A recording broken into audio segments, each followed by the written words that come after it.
Olá, meus irmãos e irmãs, que a doce paz do Mestre Jesus esteja sempre conosco. Sejam bem-vindos a este canal do Centro Espírita Antônio de Oliveira. E aproveito para agradecer à casa por este convite de estudo dessa obra Alvorada Cristã, psicografada pelo médium Francisco Cândido Xavier, ditada pelo espírito Neio Lúcio. E antes de começarmos, vamos serenar as nossas mentes e corações, elevando o pensamento ao alto, mentalizando a figura doce de Jesus, pedindo a Ele que nos envolva com a sua luz, nos trazendo paz e tranquilidade, e que possamos absorver os ensinamentos que precisamos para levar a vida com mais amor e sabedoria. Assim seja, graças a Deus. Neio Lúcio ditou alguns livros voltados para a educação evangélica infantil e, através de seus contos, transmite os ensinamentos cristãos. Vamos lembrar que Jesus, como educador, também utilizou esse método de contar histórias, muitas vezes simples do cotidiano da sua época. Essas histórias são conhecidas como as parábolas, para que as pessoas que as ouvissem pudessem depois refletir e tirar grandes ensinamentos. E a lição que nos foi proposta para refletirmos está no capítulo 20, o elogio da abelha. Nessa história conta que uma grande mosca verde-azul entra numa sala e encontra uma abelha que humildemente estava carregando pequena provisão de recursos para elaborar o mel.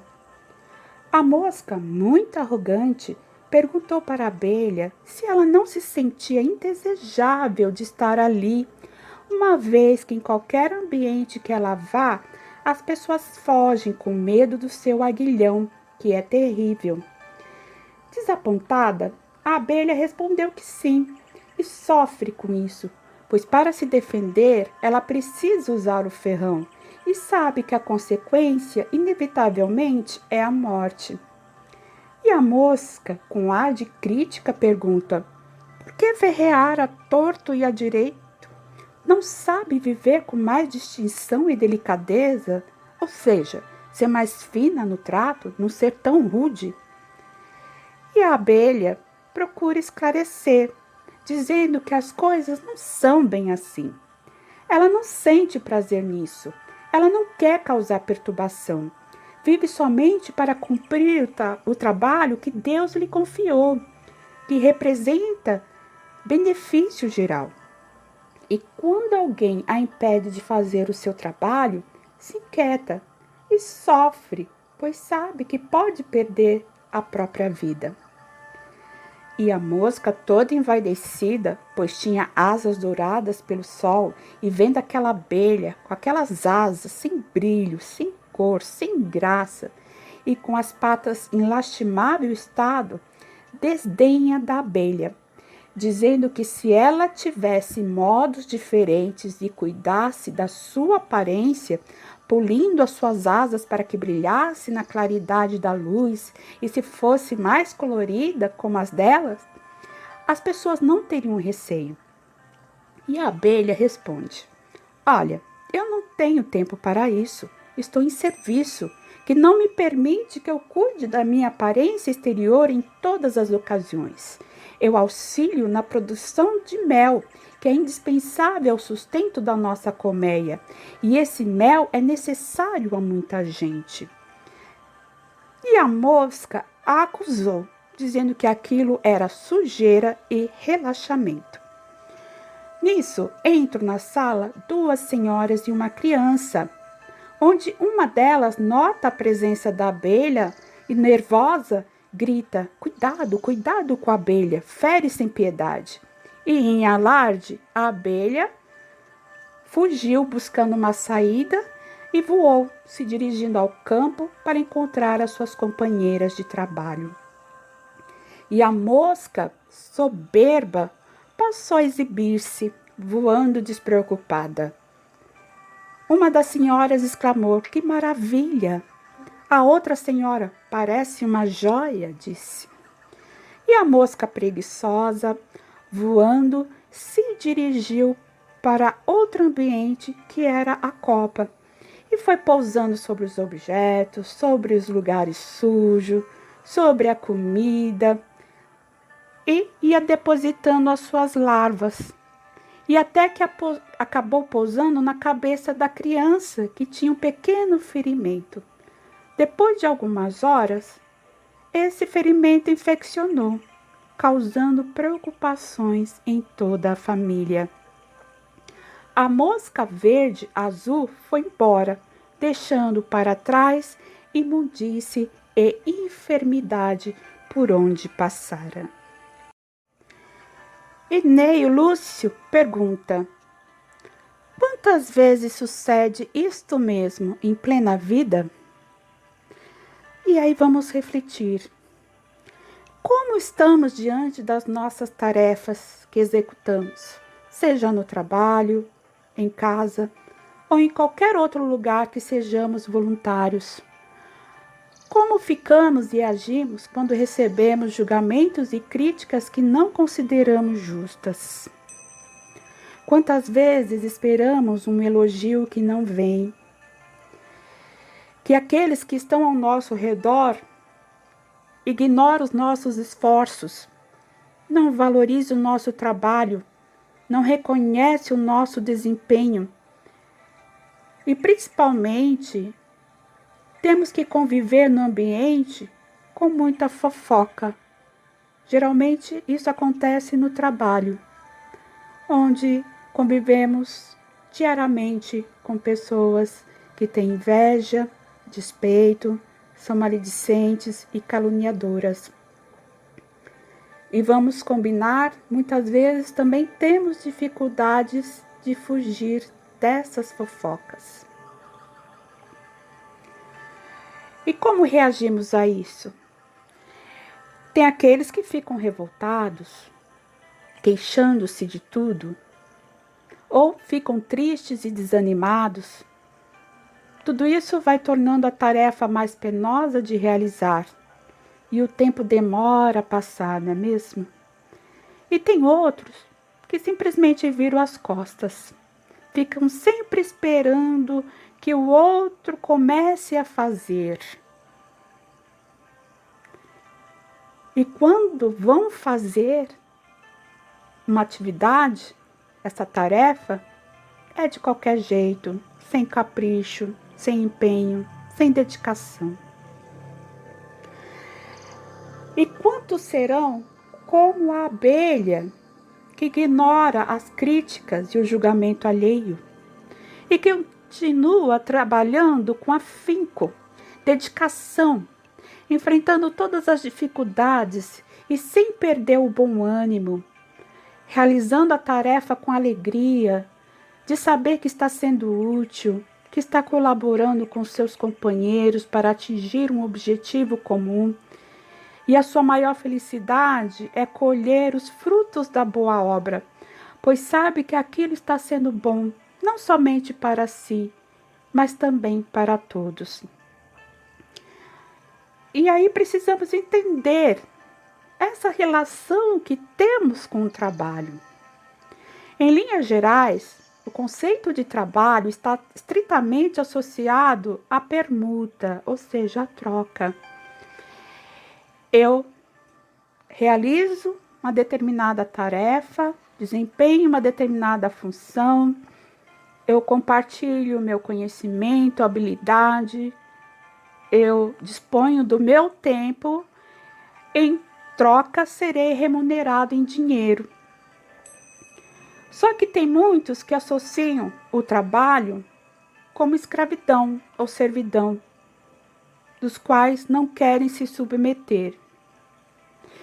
Então, fora das relações contratuais de trabalho que foi estipulado, seja documentada ou verbal, muitos não se sentem obrigados a fazer nada aquilo que não tenha sido acordado.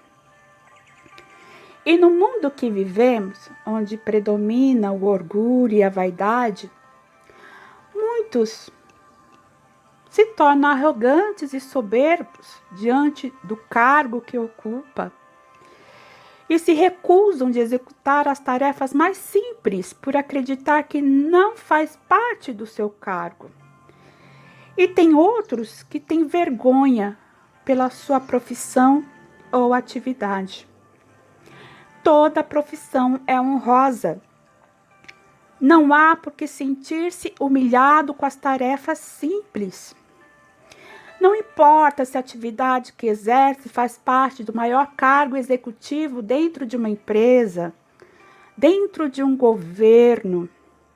Se o trabalho é mais braçal, exige força física, como um estivador, se é um servidor da limpeza, todos dentro da sociedade são importantes, uma vez que ninguém faz tudo sozinho e nem todos têm os mesmos conhecimentos, aptidões e habilidades para exercer todas as tarefas. Vamos pensar que ninguém é autossuficiente para não depender de ninguém. Dando um exemplo, o nosso pãozinho de cada dia do café da manhã. Para ele chegar à nossa mesa, precisamos ter alguém que venda. Vamos encontrar na padaria. Para vender, precisa de alguém que o faça, que é o padeiro. E para fazer, precisa da farinha de trigo. Essa farinha precisa ser processada na indústria, numa fábrica. Para isso, precisa do trigo que é colhido. E antes disso, precisa ser plantado. Sem falar que até chegar à nossa mesa precisa dos transportadores em cada estágio, em cada etapa. Olha quantas pessoas estão envolvidas no trabalho, cada um com a sua atividade, até esse pãozinho chegar às nossas mesas. Todas essas atividades são essenciais.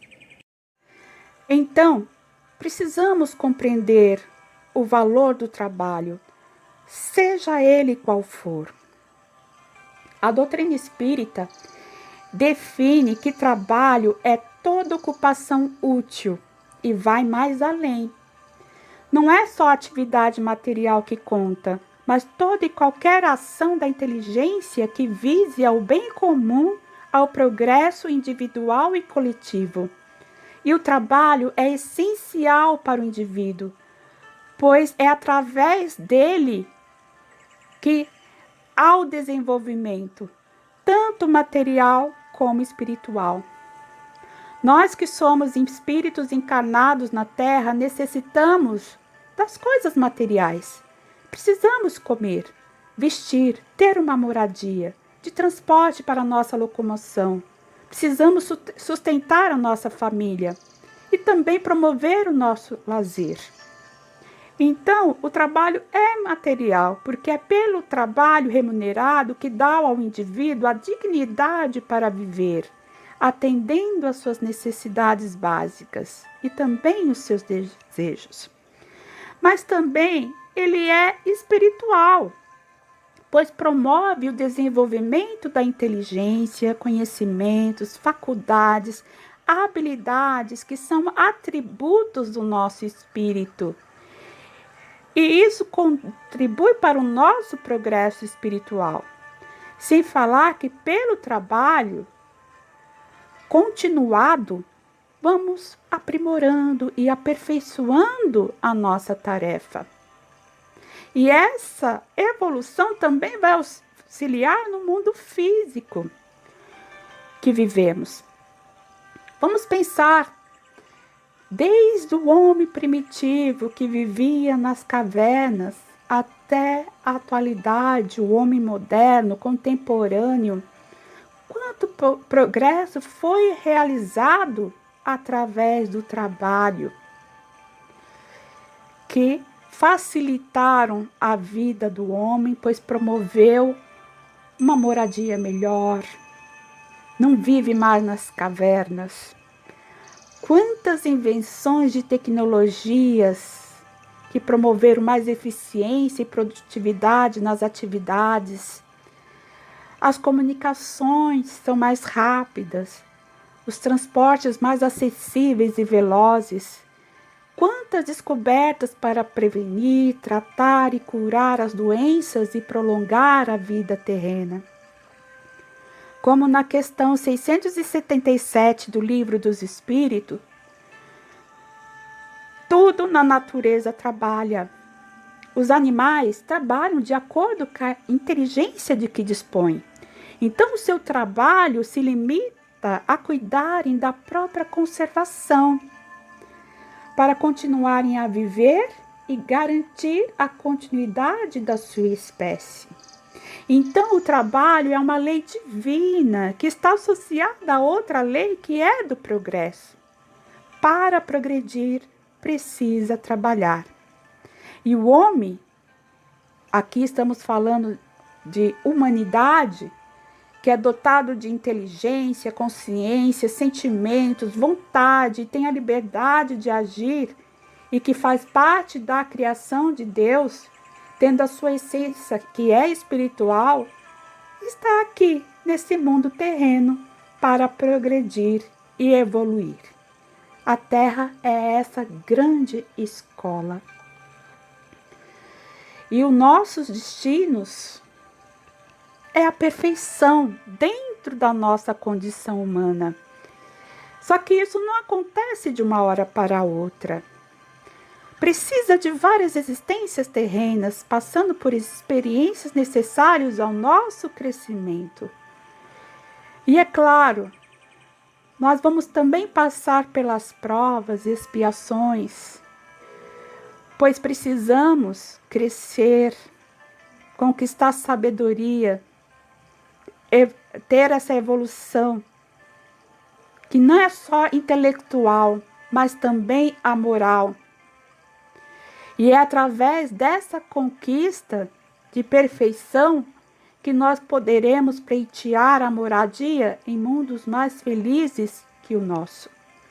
Só que essa felicidade começa em nós mesmos quando as nossas consciências estiverem tranquilas e alinhadas com as leis de Deus, que estão embasadas no amor. E por isso, a nossa necessidade de desenvolvimento moral consiste em purificarmos e elevarmos os nossos sentimentos e pensamentos, tendo mais nobres esses pensamentos e sentimentos, que irão refletir nas nossas atitudes, principalmente com o nosso próximo. Esse é o nosso trabalho. E as leis divinas estão gravadas na nossa consciência. Vamos pensar que toda vez que erramos ou prejudicamos nosso próximo, ou até mesmo nós mesmos, por causa ainda da nossa ignorância dessas leis, presos ainda a um egoísmo, a um orgulho, que são esses grandes entraves para a nossa evolução espiritual, essas atitudes vão pesando na nossa consciência, que dia ao menos dias vai nos cobrar.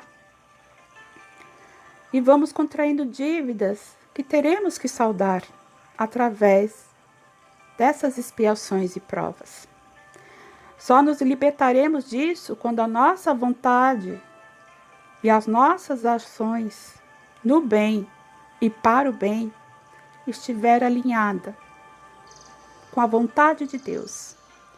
E que dentro da sua misericórdia nos dá todos os dias novas oportunidades para aprender e amar os nossos semelhantes. E também por misericórdia nos deu como modelo a seguir e guia para orientar a nossa caminhada o Mestre Jesus, que é o Espírito puro que veio das esferas mais altas, celestes, que veio ensinar e exemplificar as suas leis de amor, de justiça, de caridade. Por isso que ele nos pede, amemos a Deus acima de todas as coisas. E amemos o próximo como a si mesmo, ou seja, faça aos outros o que gostaria que fizesse para si. Esse amor tem que estar em movimento, e é o que chamamos de caridade. Caridade é esse amor em ação. Só que muitas vezes, quando falamos de caridade, nós associamos que é a doação de um donativo, é doação de roupa, de alimento, é dar um prato de comida. Claro que tudo isso é muito importante, pois estamos aí atendendo à necessidade do nosso próximo, aliviando o seu sofrimento nessas necessidades mais básicas. Mas essa caridade material é fácil de fazer, pois estamos doando muitas vezes aquilo que está sobrando na nossa casa, que não nos vai fazer falta. Mas tem a caridade moral. E o que é essa caridade moral? Como bem entendida por Jesus e elucidada na questão 886 do Livro dos Espíritos, caridade se entende pela benevolência, ou seja, essa boa vontade para com todos. A indulgência, ou seja, a tolerância para com as imperfeições alheias e o perdão das ofensas. E para praticar essa caridade, precisamos movimentar dentro de nós sentimentos e desenvolver virtudes, como a paciência, a tolerância, compreensão, respeito, ter gentileza, ter o cuidado, a atenção, desenvolver a humildade e a misericórdia. Como está o nosso julgamento em relação ao outro, que pensa e tem uma postura totalmente diferente de nós? Sabemos respeitar? Quando falamos de alguém, será que falamos coisas boas ou mais as coisas ruins? Pois os nossos olhos estão viciados em ver só as imperfeições e os defeitos que todos nós temos, pois também somos imperfeitos. E muitos desses defeitos, dessas imperfeições que enxergamos no outro, está dentro de nós, mas não queremos ver. E até mesmo aqueles que temos afinidades, que amamos, muitas vezes também somos muito críticos e fazemos muitas cobranças. E vamos pensar que as grandes dificuldades de relacionamento estão dentro da nossa casa, dentro da nossa família, onde nós podemos ser essas pessoas difíceis, ou temos que lidar com aquelas que ainda nos machucam. Lembrando que estamos sempre no lugar certo e com as pessoas certas. Vamos ter aquelas que terão afinidades conosco, mas isso já foi uma conquista de existências anteriores e que está aqui para essa relação ser mais aprimorada, mais apurada, essa relação de amor e de amizade, e outras que ainda precisam ser construída, essa ponte transformando esses laços de desamor em amor e amizade. E sabemos que muitas vezes a tarefa não é fácil, mas é necessário. Não é fácil porque exige de nós esse exercício da humildade, esse exercício da paciência, a prática dessa tolerância e principalmente a prática do perdão. Mas é dessa forma que vamos limpando a nossa consciência culpada e evitamos contrair mais dívidas. Então vamos pensar que a caridade também é esse ato de servir. Servir pelas nossas palavras gentis, onde podemos consolar, reerguer, acalmar, esclarecer o nosso próximo que está precisando. É emitir pensamentos de perdão, prece, amor, para encarnados e desencarnados. Ter gestos fraternos como um sorriso, um abraço, um aperto de mão, um carinho, uma atenção. Ser prestativo.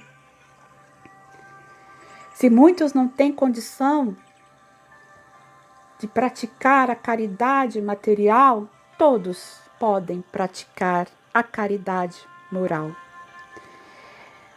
que vão se tornando mais abrangente e mais elevado conforme vamos evoluindo espiritualmente dentro desses novos entendimentos e a boa vontade.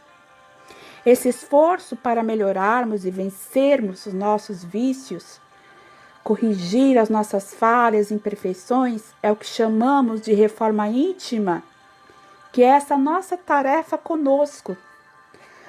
Por isso precisamos estudar o Evangelho de Jesus, que nos consola, alivia as nossas dores e nos direciona a sermos melhores, uma vez que quando lemos cada lição, precisamos primeiramente tomar essa lição para nós mesmos e não para o outro. É dessa forma que vamos nos conhecendo e vendo aonde precisamos melhorar. E temos a doutrina espírita que nos traz tantos esclarecimentos e nos proporciona a desenvolver a fé raciocinada.